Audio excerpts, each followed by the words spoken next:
लोकतंत्र को जो लोग ठीक से लिख नहीं सकते या लिखे हुए को शुद्ध नहीं कर सकते, तो मुझे लगता है कि न तो लोकतंत्र को समझते हैं न लोकतंत्र को पढ़ते हैं। कांग्रेस पार्टी पिछले कुछ अरसे से मैं देख रहा हूँ सिर्फ बयानों पर चल रही है, और बयान भी राष्ट्रवाद के विचार के खिलाफ, संघ के खिलाफ या मोदी जी के खिलाफ। मुझे लगता है कि ये तो इतिहास से तथ्य है कि हिंदुस्तान का विभाजन कांग्रेस के और नेहरू गांधी खानदान की बदनीयती से हुआ।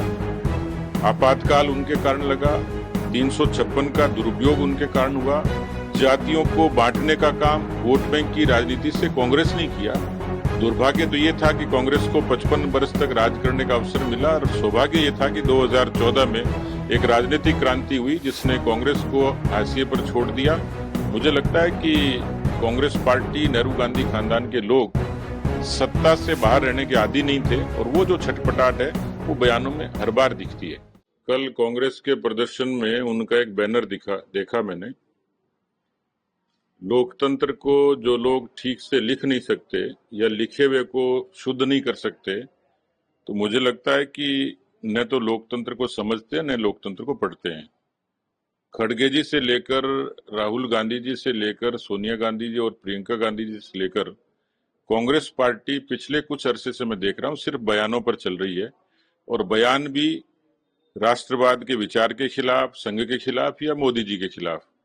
और मुझे लगता है कांग्रेस की कहानी सर इतनी बची है, उनको आत्मविश्लेषण करना चाहिए, क्योंकि उनको किस तरीके से भारत की जनता ने अप्रासंगिक करार दिया है, उनको नीति और व्यवहार से नकार दिया है। इसलिए कांग्रेस अपने दुखों का कारण खुद है। अच्छा होगा कि वो अपने संगठन को दुरुस्त करें और अपनी खूबियों के आधार पर लोगों के बीच में जाएं।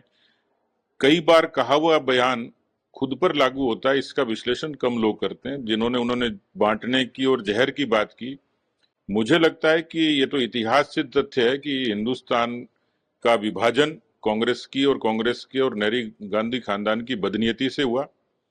आपातकाल उनके कारण लगा, 356 का दुरुपयोग उनके कारण हुआ।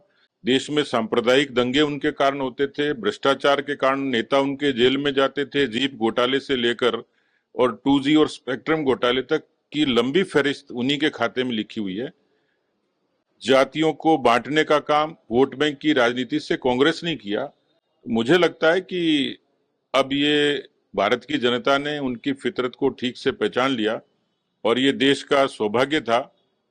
दुर्भाग्य तो ये था कि कांग्रेस को 55 वर्ष तक राज करने का अवसर मिला, और सौभाग्य ये था कि 2014 में एक राजनीतिक क्रांति हुई जिसने कांग्रेस को हाशिए पर छोड़ दिया, और प्रधानमंत्री के रूप में नरेंद्र मोदी जी का आगमन हुआ। देश में बुनियादी विकास हुआ, मुद्दों का समाधान हुआ, और आज पूरी दुनिया में भारत की एक साख है। मुझे लगता है कि कांग्रेस पार्टी, नेहरू गांधी खानदान के लोग सत्ता से बाहर रहने के आदी नहीं थे, और वो जो छटपटाहट है वो बयानों में हर बार दिखती है।